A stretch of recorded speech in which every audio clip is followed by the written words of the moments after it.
there's, every once in a while in public I'll say, we are at war because we want to be at war. And people look at me like, oh man, you know, this guy's loony. I said, listen, if you want to sit down and discuss this at length, go back to 1960, President Eisenhower's farewell address. He says, be wary of the industrial military complex. That should be the clue to this generation that's 45 years old. Beware of the industrial military. They must be smiling like the butcher's dog. You know, we had Vietnam, we had Desert Storm, Afghanistan, Iraq. Now we're going to have Iran probably. The munitions makers are real busy.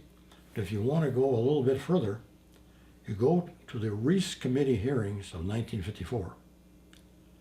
It was investigating the tax-exempt foundations.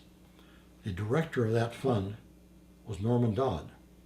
Norman Dodd, in his early years, was a fair-haired boy at J.P. Morgan. And he got into the inner bowels of that organization. And he didn't like what he saw. And he left.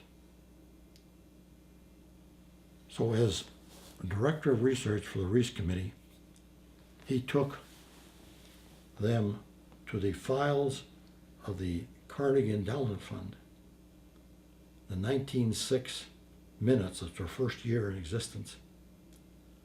They said, what is the most efficient way to socialize or control a nation? They concluded with warfare. Next year, 1907, this is in the minutes, said, how do you get a war going?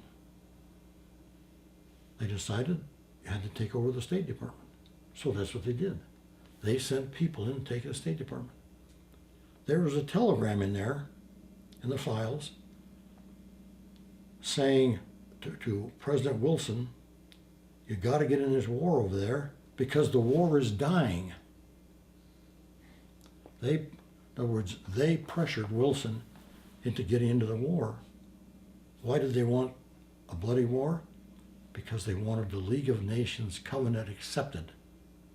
And it got turned down by the Senate in 1919. So then we had to have another war to get the League of Nations, the United Nations, which was just a repackaged League of Nations. So this Reese Committee got into some of these things, and the Eisenhower administration got wind of it, and they stopped them, forced them to stop it. Now, the legal counsel to the committee wrote a book called Foundations, and it will make your blood run cold what they found in those hearings. The tax-exempt foundations, probably one of the worst things that going on in this. They are not on our side.